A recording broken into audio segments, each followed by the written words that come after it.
Welcome back, my dear traveler. Before we begin tonight's journey, I ask just one small thing of you. Let go. Let go of the day you've carried, the thoughts, the weight, the wondering. You won't need them where we're going, because tonight we drift far from deadlines and noise into a land of sacred rivers, starlit deserts, and mountain air so still it feels like breath paused.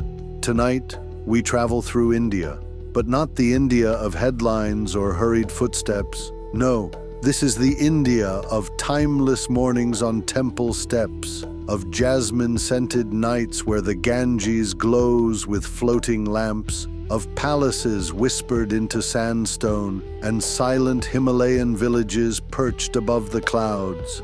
I will be your guide, but you, dear listener, you are the traveler. All you need is your imagination and your breath. And if you're new here, welcome. This channel is a doorway, a place where history hums in the background, where stories don't end, they soften. So, I gently invite you to subscribe now and join me on future voyages across the world's quietest corners. And before you drift too far into sleep, whisper below in the comments, where shall we dream next? Now, let us begin our journey on the banks of the river Ganges in Varanasi, known to some as Benares and to others simply as the City of Light. Varanasi is among the oldest cities in the world, a place that has never truly slept, not in thousands of years. And yet, tonight, she cradles you gently in her arms. Imagine yourself walking along the quiet ghats, those broad stone steps that descend into the sacred river. The night air is warm, scented faintly with sandalwood and marigold petals, drifting along the surface of the water. Somewhere nearby, a priest murmurs a prayer in Sanskrit, his voice low and rhythmic, blending into the sounds of the night. And now, my dear sleep traveler, the screen will gently fade to darkness, inviting deeper relaxation and shielding you from all light. Let go of the world, follow my voice, and allow your imagination to guide you toward peaceful sleep. And now, let us gently resume our sleep journey through this marvelous country where every whispered memory awaits beneath the hush of night. The river is slow this evening, smooth as silk, reflecting soft flickers of flame from hundreds of floating lamps. Tiny diyas, carrying whispered wishes and memories, float past like glowing fireflies set adrift. This is a place of ritual and return, where beginnings and endings are folded into one eternal stream. You might pause for a moment on one of the stone steps, the city behind you, the river before you. The moon above is pale and full, casting a silvery shimmer on the Ganges. It's peaceful here, not silent, but deeply, richly calm, as though the city itself has taken a long, slow breath. To your left, the sandstone walls of the temples rise from the earth, carved with ancient figures whose meanings stretch far beyond the reach of language. They have stood here through generations of prayer, of mourning, of celebration, unblinking and eternal. If you listen carefully, you might hear a distant sitar echoing through the narrow alleyways behind the ghats, the kind of tune that doesn't beg for attention but invites you inward. As dawn approaches, the horizon begins to glow ever so slightly, not orange, not pink, but something in between. A faint golden haze spreads across the water. You step softly into a wooden boat, aged and simple, with cushions set out for comfort. A boatman, his oar dipping silently into the water, begins to guide you down the river. As the vessel glides forward, you pass other travelers like yourself, dreamers, wanderers, pilgrims, all drawn here by something ancient, something they can't quite name. They move quietly, reverently, without urgency. On either side, the city stirs. Smoky tendrils rise from incense burners and breakfast fires. The soft chants of morning rituals begin, not loud or insistent, but carried on the breath of the city itself. You pass the Manikarnika Ghat, sacred, still, and veiled in ceremony. It is a place of passage, of return. There is no fear here, only a deep and dignified reverence for the cycle of life and release. Even in endings, there is peace. A little further downriver, the scene softens. Children laugh somewhere behind closed doors. A woman sweeps the steps of her home with practiced grace. A cow ambles along the edge of the path, unbothered by time. And as the boat continues, you lean back, allowing the rhythm of the oar and the sound of water to lull you deeper. You feel no need to look forward or back, only to remain here, in this floating moment between night and day. The city becomes a blur of ochre and gold, of echoing bells and slow conversations. Its pulse slows, as yours does. Varanasi does not demand your attention. It simply welcomes you. There is no performance here, no drama, just presence. And as your boat rounds a bend and returns to where it began, the sky above has brightened slightly. Birds call from the rooftops, and someone offers a garland of orange flowers into the river, not as an act of sadness, but of gratitude. Varanasi is not a place one visits. It is a place one remembers, even if you've never been before. Perhaps some part of you always knew it was here, waiting quietly at the edge of sleep. As you step back onto the stone steps, a breeze stirs the edge of your scarf, and the boatman nods silently in farewell. He does not speak because he knows this is not the end, only the beginning of something quieter, deeper. The city begins to fade behind a soft haze of morning. As we rise gently into the skies above, looking down one last time on the ancient river, curling like a ribbon through the folds of the past and present. Let the memory of this place stay with you, not sharp, but soft, like the sound of a temple bell in the distance, echoing long after it has been struck.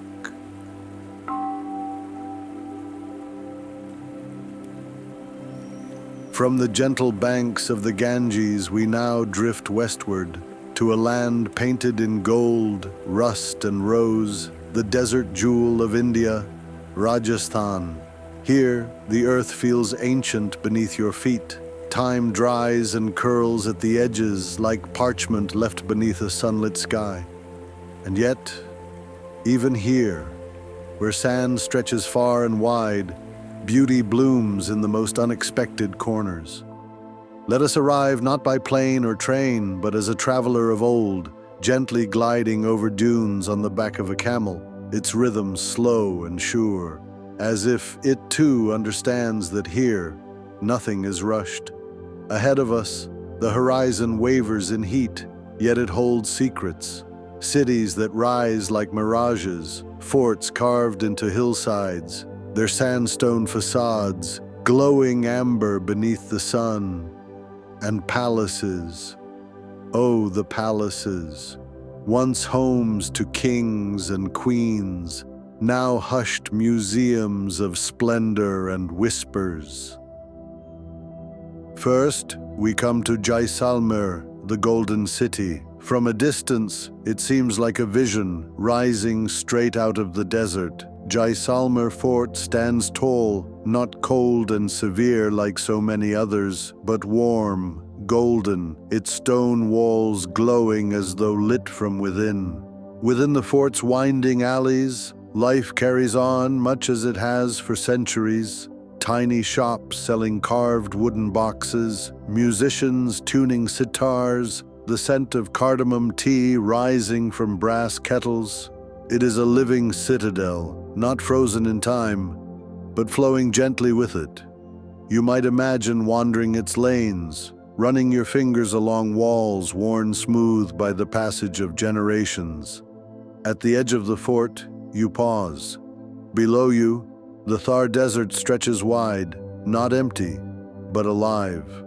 Waves of sand roll like silk, rippling under a peach-toned sky. A shepherd moves through the dunes with a line of goats trailing behind him, his turban catching the breeze.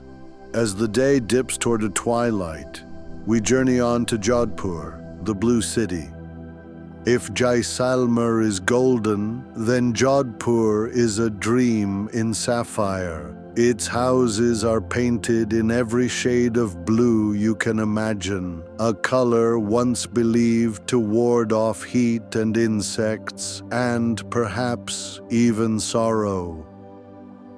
High above the city, Mehrangarh Fort looms, vast, unshakable, and yet somehow gentle. Its carved windows and sweeping courtyards tell tales of poets, warriors, and royal processions beneath silken canopies. You wander its halls in silence, your footsteps echo softly.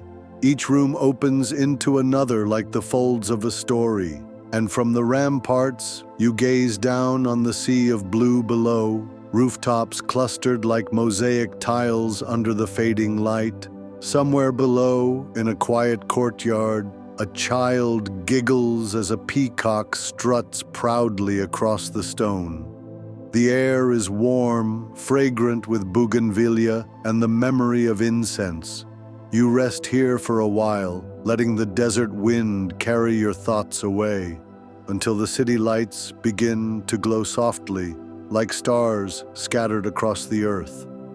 And now we travel to Udaipur, the city of lakes.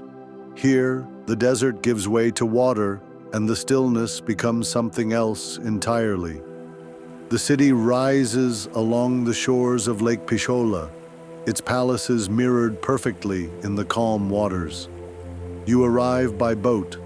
The oar dips silently as your vessel glides across the lake. Ahead, the lake palace appears, floating like a white lotus in the middle of the water. Once the summer home of royalty, now it sleeps beneath the stars, surrounded by the hush of lapping waves. You disembark and wander through its courtyards. Moonlight streams through marble archways. The air smells of jasmine and stone cooled by night. A musician plays softly somewhere within, a sarangi perhaps, or a flute, the melody rising and falling like breath. Udaipur is not grand in the way of empires. It is delicate, poetic, like something remembered in a dream, then half forgotten. As you walk along the lake's edge, lanterns bob on the water's surface. Temples reflect in still pools, and the night feels like a quiet promise. At last we venture to Pushkar, nestled at the foot of the Aravalli Hills, a sacred town where the divine dances with the ordinary. You stroll through its winding streets, past painted doorways and temple bells. The town is built around a holy lake, said to have formed where a lotus flower fell from the hand of Lord Brahma himself. Pilgrims bathe in its waters at sunrise, their hands cupping water and sky alike. Pushkar is not loud. It does not try to impress. It simply is, gentle, timeless, soft. You sit by the lake, watching the reflection of the stars ripple as a breeze moves across the surface. The ghats are silent now, the town sleeps, and in its sleep it breathes deeply, as do you, From Jaisalmer's golden towers to Udaipur's mirrored lakes, Rajasthan is a land of contrast, fire and stillness, color and calm. It holds history not as something buried, but as something lived. It doesn't shout, it simply glows.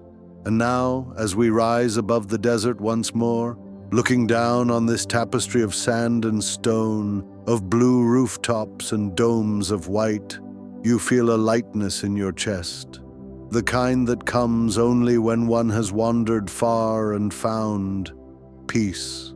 Let the memories stay soft. Let them fold into your dreams like pages of an old book.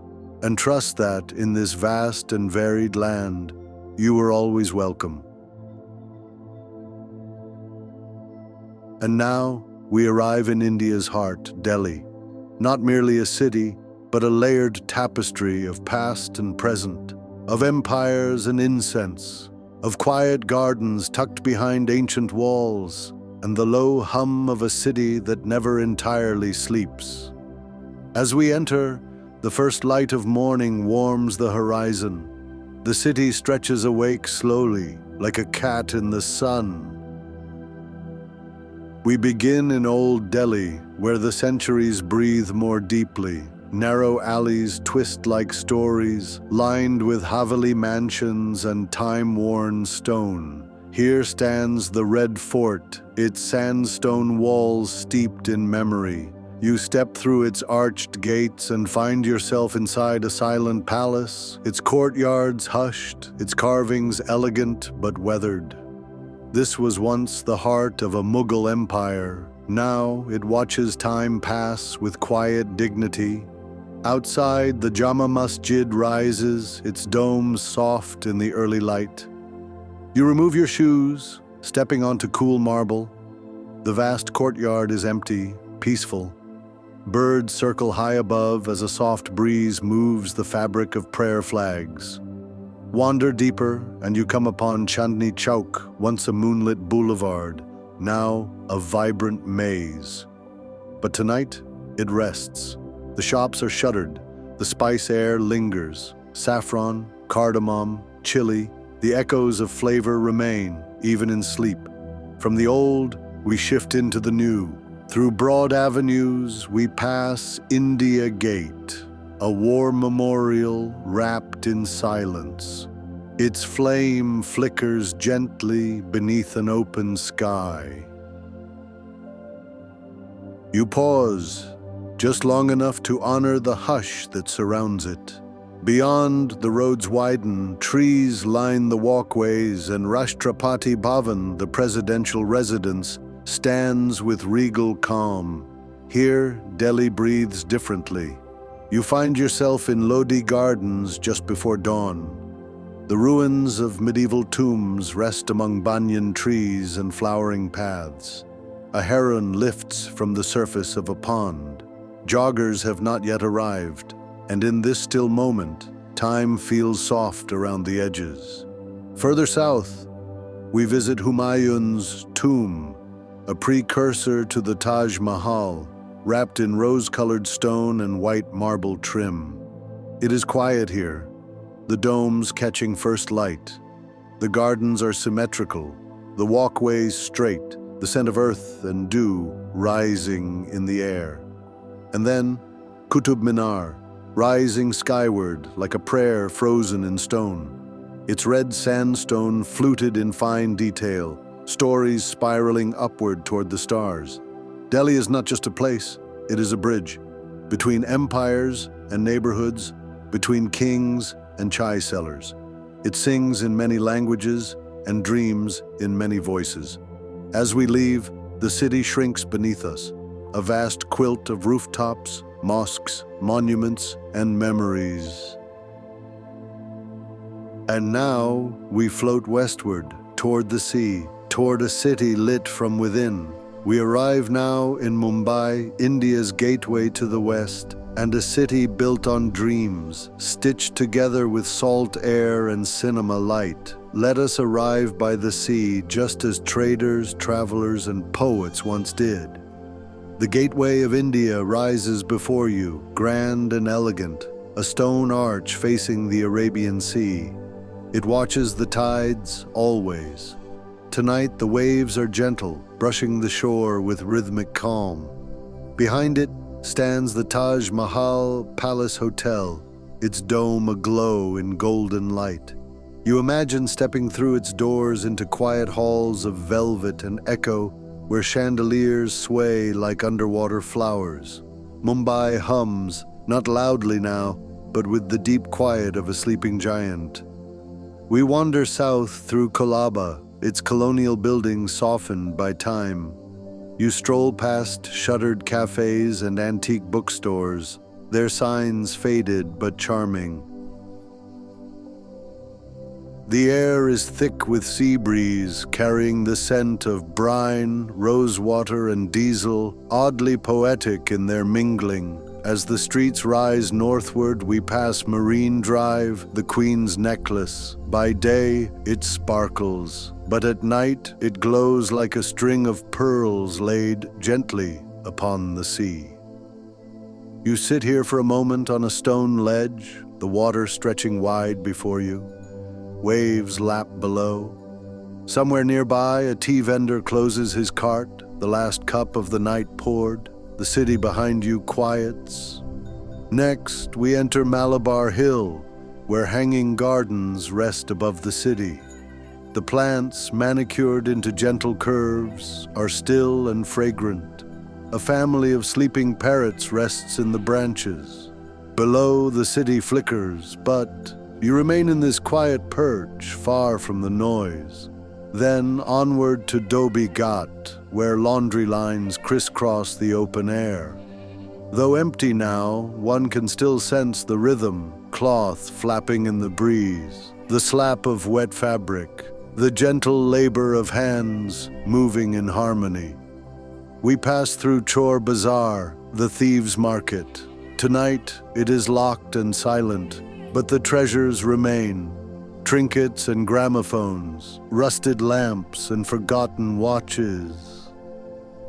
Each one a story waiting to be touched. And then the city shifts once more. We visit Bollywood, not a place so much as a pulse. The studios sleep now, the stages are empty, but the dreams linger like glitter caught in moonlight. As we move through Bandra, murals smile at you from colorful walls. Cafes flicker with candlelight. The breeze off the sea grows cooler. You walk out onto Carter Road Promenade, where the night is filled with wind and peace. Waves roll in slowly. A few night fishermen cast lines in silence. A stray dog naps near a bench, its chest rising and falling in perfect rhythm with the tide. From the colonial grandeur of Chhatrapati Shivaji Terminus to the vibrant lanes of Dharavi, Mumbai contains multitudes, but tonight it offers you only the softest of them. As we rise above it all, the city gleams below like starlight trapped in a net. Not chaotic, not noisy, just full, alive, even in sleep. Let the sound of the waves stay with you, and may the city of dreams carry you gently into yours. And now, dear traveler, we drift eastward, gently toward the soft heart of Rajasthan. As dawn begins to warm the desert edges, a city reveals itself like a gemstone pulled from the folds of time. Walls of faded rose and terracotta stretch across the landscape, catching the early light and glowing like embers in quiet slumber. This is Jaipur, the pink city, not a pink of candy or blush, but one of ancient sandstone and powdered dye, a color chosen to welcome royalty and left to glow ever since.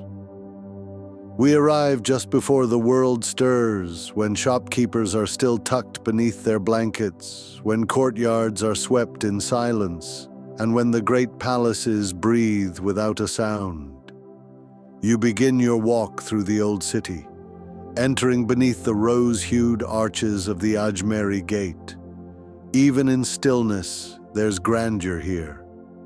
The buildings stand tall and uniform, dressed in the same sun-washed tone, their windows trimmed with delicate lattice work. The streets are empty for now, but hold the memory of footsteps, music, and painted elephants long past. The air is dry and cool. Somewhere a bird calls from the shadow of a minaret. You turn a quiet corner, and before you stands the Hawa Mahal, the Palace of Winds. It doesn't rise with force, but with grace. Its 5 stories curve gently like the folds of a fan, adorned with over 900 tiny windows, jarukas, carved from sandstone so finely they almost seem to breathe. This was once a place for royal women to observe the world unseen. But now it is a dream in stone, catching the golden light and filtering it through its latticed soul. You step closer, place a hand against the warm surface. There is no rush here. Even the wind moves carefully. From the palace, you move toward the city palace itself, a complex of courtyards, chambers, and hidden stories. Its gates are painted in great sweeping arches, peacocks, lotuses, and vines curling in delicate motifs. You wander slowly beneath frescoed ceilings, past marble columns and flowering inner gardens. The Pritam Niwas Chowk, with its 4 seasonal doorways, stands silently, its peacock gate catching the morning light in soft shimmer. You find a quiet bench beneath the neem tree and rest. Not because you are tired, but because Jaipur invites pause. Every surface here seems to whisper, there's no need to rush. From the city center, you glide upward toward the hills that cradle Jaipur from the north.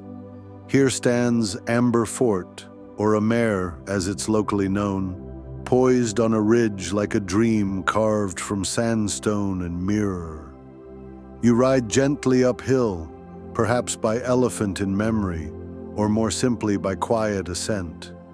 The fort unfolds in terraces and courtyards, each more hushed and golden than the last. You pass through the sun gate and the world quiets even further.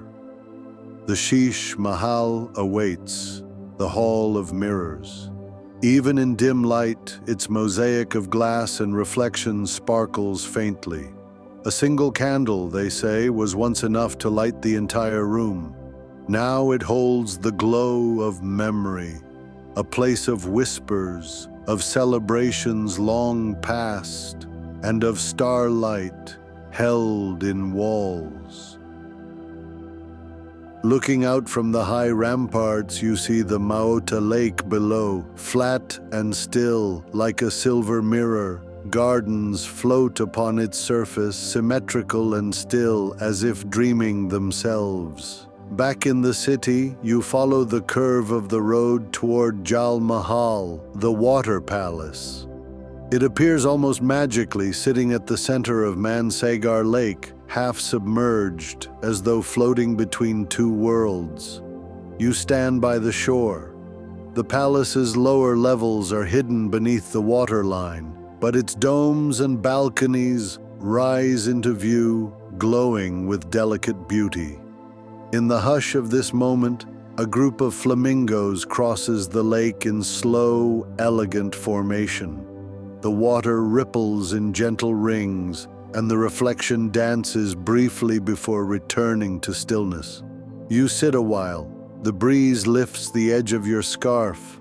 The sun dips ever so slightly, drawing long shadows across the pink walls of the city.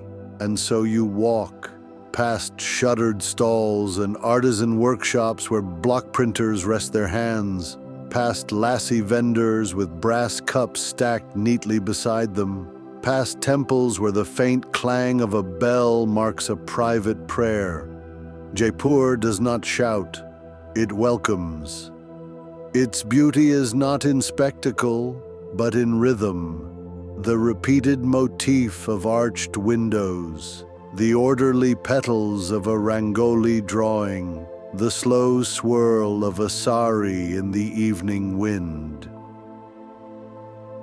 You pass through Bapu Bazaar, though tonight it is closed. The scent of spices and sandalwood still clings to the air. Bolts of fabric rest folded in shadow, and overhead strings of paper lanterns twist gently, though no one is there to see them. As the day draws to a close, the city lights begin to twinkle, not in rows, but in soft scatter, like embers caught between dusk and sleep. From above, Jaipur looks like an ancient painting, brushed in tones of rose, cream, and soft flame. You float higher, letting the image blur softly until it folds into memory, gentle and warm. In Jaipur, nothing chases you. Everything invites you. A palace, a prayer, a quiet pool of water, each one saying in its own way, "Rest here, traveler. You are safe." And now, we drift northward, rising steadily, breath by breath, toward the towering quiet of the Himalayas. The lowlands fall away behind us, cities, palaces, rivers, all dissolving into the distance like stories left beneath a closing book. Before us now, only mountains, ancient, immovable, snow-dusted and hushed. Here in the high places, the air is crisp and clear. It carries no sound but the rustle of prayer flags and the low murmur of distant streams. The villages here are few and far between, tucked into valleys, perched on cliffs, folded beneath thick pine and birch. We arrive first in Kasol, a tiny hamlet resting beside the Parvati River. The water moves quickly here, tumbling over smooth rocks, cutting through pine forests, and wrapping the village in a cool, continuous hush. Wooden houses built low and close line the gentle slope. Some are painted blue, others red, all softened by time. Chimneys smoke faintly, curling skyward as if the homes themselves are sighing. You walk along the path beside the river. To your left, forest. To your right, water. The only sounds are wind through needles and your own breath. Further along, you pass a shepherd with a shawl wrapped tight against the chill. He nods to you, not as stranger to stranger, but as one traveler to another. No words are needed here. The silence is sacred. Beyond Kasol, we follow the winding road up to Kalpa, nestled in the shadow of the Kinnar Kailash range. The peaks above are streaked with snow, their edges glowing pink in the last light of day. Here, apples grow in quiet orchards, their trees twisted and sturdy from years of mountain wind. You pause beside a wooden temple, its roof edged in gold. A bell swings lazily in the breeze, its soft clang melting into the dusk. From the temple steps, you look out. The valley spreads below like a woven carpet, hills stitched with terrace farms, narrow paths, and dots of homes with smoke trailing upward. Night falls faster here. As the sun dips, the mountains darken into silhouette. The stars arrive early, clear and close. You rest for a while on a stone bench near a wall of prayer wheels. One by one, you pass your hand across them, each wheel spinning gently, sending a quiet wish into the mountain wind. From Kalpa, we journey even deeper to the remote village of Tawang, near the borders of Bhutan and Tibet. Here, the landscape changes. The buildings take on a Tibetan style, flat-roofed, whitewashed, with red and saffron borders. Monks in crimson robes walk quietly between courtyards, their heads bowed, their steps deliberate. The Tawang Monastery, one of the largest in India, rests upon a hill like a crown. Its golden roof gleams beneath the moonlight. Inside, the walls are painted in deep blues and reds, each brushstroke telling a story. Butter lamps flicker softly in rows. You remove your shoes and sit on a low cushion. The scent of yak butter and incense surrounds you. A chant begins in the distance, low and resonant, not performed, but offered. It vibrates through the floorboards, through your spine, through the very air, and you too become still. Outside, snow begins to fall, gently, without sound. You leave the monastery as night deepens. The stars above are fierce and many, like lanterns scattered across black silk. A dog trots beside you for a while, silent as your shadow.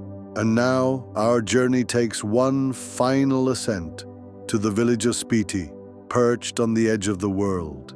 Here, the land is barren and beautiful. Rocky hillsides, glacial streams, and the haunting expanse of high-altitude silence. Spiti is not lush nor colorful, but it is profoundly still. You arrive in Khyber, one of the highest inhabited villages on Earth. The wind is thin and the world feels far away. Yet here people live simply and gently. Homes are made of stone and earth, with flat roofs piled high with kindling. You are welcomed into one, a small kitchen warmed by a clay stove. The tea is served without ceremony, but with great care.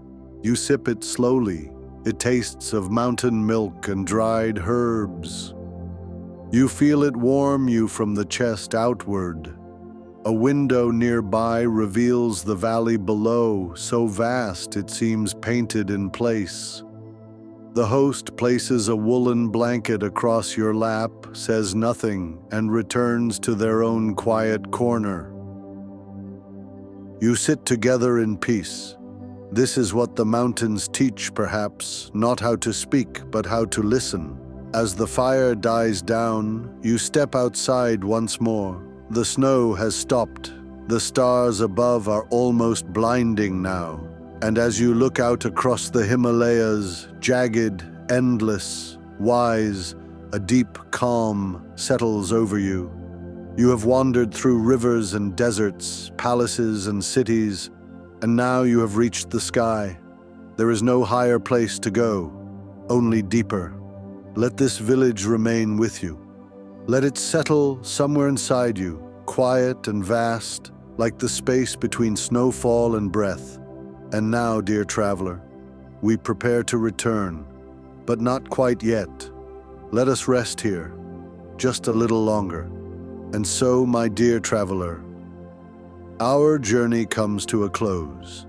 From the sacred banks of Varanasi to the golden dunes of Rajasthan, from the pink palaces of Jaipur to the starlit rooftops of Mumbai, and now, at last, resting in the embrace of the Himalayas. India has offered herself to you, not in haste, but in quiet unfolding, like a scroll unrolled slowly in candlelight, a tale told not to dazzle, but to cradle. Each place we've wandered tonight has held its own rhythm, its own stillness, its own soft magic. None asked you to understand, only to feel. And perhaps now, as your breath slows and your thoughts begin to loosen, you'll carry with you more than just names and sights. You'll carry silence and saffron light, the hush of temples, the drift of incense, the distant call of bells. You've wandered through ancient cities, climbed sacred hills, floated across lakes, and listened to chants that seem older than time. And now, finally, you've arrived at the most peaceful place of all. Stillness. Let the weight of the day slip from your shoulders. Let your body rest fully, like the Himalayas themselves, unshaken, grounded, whole. You've nothing left to do. No trains to catch, no temples to find, no markets to explore. You are exactly where you need to be. Here, now resting. As always, I thank you for keeping me company. for trusting my voice to carry you somewhere soft and far. And if this journey brought you a moment of peace, a touch of comfort, a gentle drift into slumber, I invite you to return again. There are still so many lands to explore, so many stories whispered by wind and water, and I'll be here, waiting to tell them. If you haven't yet, I gently encourage you to subscribe to this channel so you never miss a journey. And before sleep fully claims you, if you're still awake enough to leave a comment below, tell me, where shall we dream next? Your voice helps guide our voyage, but for now, let the stars keep watch. Let the breeze sing to you in a language beyond words, and let sleep take you gently, quietly, completely. Until next time, this is Professor Thaddeus Dozesworth, wishing you the most peaceful of nights and the sweetest of dreams. Good night, my dear traveler. May the stars light your path to restful dreams.